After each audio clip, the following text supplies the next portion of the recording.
बलूचिस्तान एक ऐसे इलाके का नाम है जो पाकिस्तान की सबसे ज्यादा दरिंदगी का शिकार है।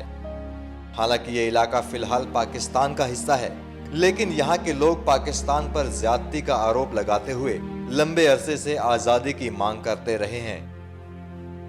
हकीकत भी है, कुछ तस्वीरें और वीडियो आपको विचलित कर सकते हैं, इसलिए हम उन्हें आपको दिखा नहीं सकते।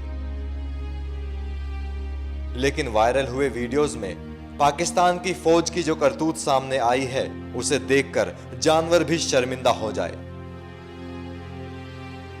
बलूचिस्तान भारत से मदद की गुहार लंबे समय से लगा रहा है।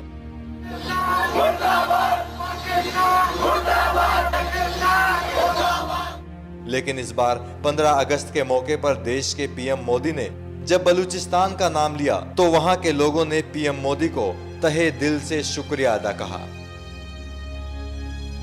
आज एनएमएफ न्यूज अपने दर्शकों को बताएगा कि आखिर बलूचिस्तान का मसला क्या है और आखिर खनिज पदार्थों से भरपूर ये इलाका दुर्दशा का शिकार क्यों है।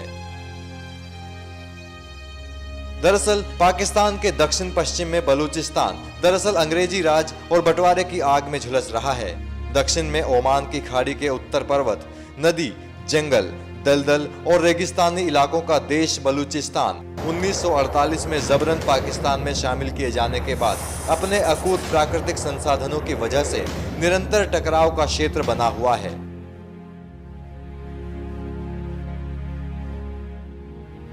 पाकिस्तानी हुक्मरानों के प्राकृतिक संसाधनों के दोहन और बाहरी आबादी को वहां बसाने के नजरिए की वजह से हाल के दौर में 2003 से यह टकराव अपने चरम पर है।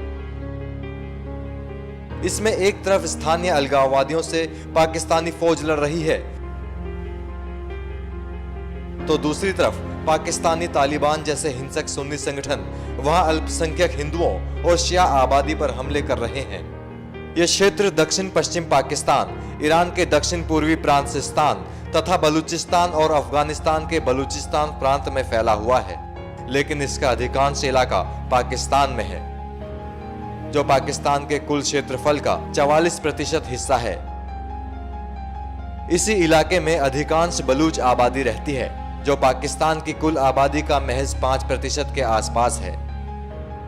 यह सबसे गरीब और उपेक्षित इलाका भी है। कई इलाके के लोगों का आज भी बाहरी दुनिया से कोई ताल्लुकात नहीं है। बलूचिस्तान में आजादी के लिए 1948, 1958 से 59, 1962 से 63 और 1977 में आंदोलन चलाए गए, लेकिन पाकिस्तान बंदूक की दम पर आजादी की आवाज को दबाता रहा। हालात इस कदर खराब हैं कि आजादी के आंदोलन के कई नेताओं को मौत के घाट उतार दिया गया है और कई दूसरे देशों में पनाह लेकर आजादी की मुहिम चला रहे हैं। हालांकि पाकिस्तान आरोप लगाता है कि यहां भारत अलगाववादियों की मदद करता है। बलूचिस्तान में फिलहाल नवाज की PMLN सरकार है। नवाब अकबर बुगटी बलूच आजादी के प्रमुख नेता थे। वे यहाँ के CM भी रह चुके हैं। 2006 में पाक सेना ने उन्हें मार दिया था। उस समय पाक के प्रेसिडेंट रहे परवेज मुशर्रफ पर बुगटी की हत्या का केस चल रहा है। बलूचिस्तान में मौजूदा अलगाववादी संघर्ष का हिंसक दौर 2003 से शुरू हुआ। इसमें सबसे प्रमुख संगठन बलूचिस्तान लिबरेशन आर्मी को बताया जाता है, जिसे पाकिस्तान और ब्रिटेन ने प्रतिबंधित घोषित कर रखा है। इसके अलावा भी कई छोटे संगठन सक्रिय हैं। इनमें लश्कर बलूचिस्तान और बलूच लिबरेशन यूनाइटेड फ्रंट प्रमुख हैं। पाकिस्तान की फौजी कार्रवाई में सैकड़ों लोगों की जानें गई और हजारों लोग लापता बताए जाते हैं। मानवाधिकार समूहों के मुताबिक वहां फर्जी मुठभेड़ों में लगातार मौतों और लापता लोगों की तादाद बढ़ रही है। पाकिस्तान के सुप्रीम कोर्ट की जांच में 5000 लापता लोगों का पता चला था। पाकिस्तान की सुप्रीम कोर्ट में यह मामला अभी भी जारी है। इस मामले में भी पूर्व फौजी शासक परवेज मुशर्रफ की गिरफ्तारी के आदेश दिए गए थे। कुछ मानवाधिकार संगठनों के मोटे अनुमान के मुताबिक 2003 से 2012 के बीच पाकिस्तानी फौज ने 8000 लोगों को अगवा किया। 2008 में करीब 1100 बलूच लापता बताए जाते हैं।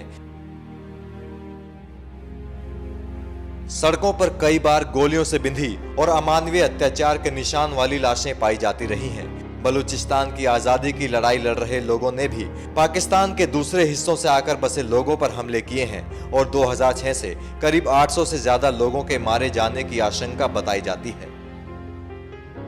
पाकिस्तानी हुक्मरानों ने हाल के दिनों में अपनी परियोजनाओं के लिए बाहर से लोगों को लाकर बसाने की नीति शुरू की थी। उनकी दलील थी कि बलूच आबादी में साक्षरता दर बेहद कम होने और हुनरमंद लोगों की कमी की वजह से ऐसा करना जरूरी है। मगर बलूच आंदोलनकारियों को शंका है कि उन्हें कई इलाकों में अल्पसंख्यक बना देने और प्राकृतिक संसाधनों के दोहन के लिए पाकिस्तानी सरकार ये खेल खेल रही है।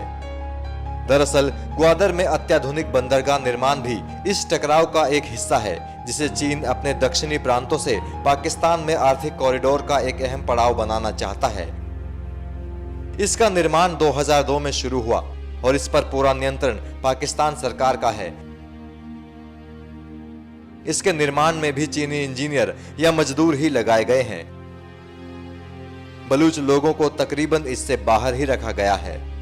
आसपास की जमीनें भी कथित तौर पर सरकारी अधिकारियों ने बलूच लोगों से लेकर भारी मुनाफे में बेच दी हैं। इससे उपजी नाराजगी को दबाने के लिए पाकिस्तान ने फौजी कार्रवाई का रास्ता अपनाया। आखिर 2004 में बलूच अलगाववादियों के हमले में 3 चीनी इंजीनियर मारे गए तो संघर्ष बाकी इलाकों में भी फैल गया। बलूचिस्तान में प्राकृतिक गैस का भंडार है, मगर रॉयल्टी सिंध और पंजाब से करीब 5 गुना कम मिलती है। ये 1953 में प्रांतों की प्रति व्यक्ति आय के हिसाब से तय की जाती है। इसके अलावा पाकिस्तानी सरकार गैस निकालने की लागत अधिक होने की दलील देकर बहुत कम रॉयल्टी वापस करती है। इससे बलूचिस्तान पर कर्ज बढ़ता जा रहा है।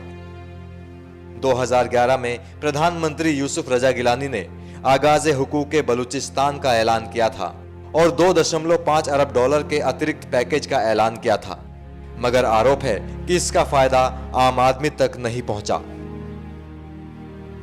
फिलहाल बलूचिस्तान भारत की तरफ उम्मीद और मदद की नजर से देख रहा है, लेकिन बलूचिस्तान का मुद्दा भारत के लिए कूटनीति के लिहाज से बेहद अहम है। ऐसे में देखने वाली बात यह होगी कि हिंदुस्तान के पीएम नरेंद्र मोदी इस मामले को लेकर क्या रणनीति बनाते हैं।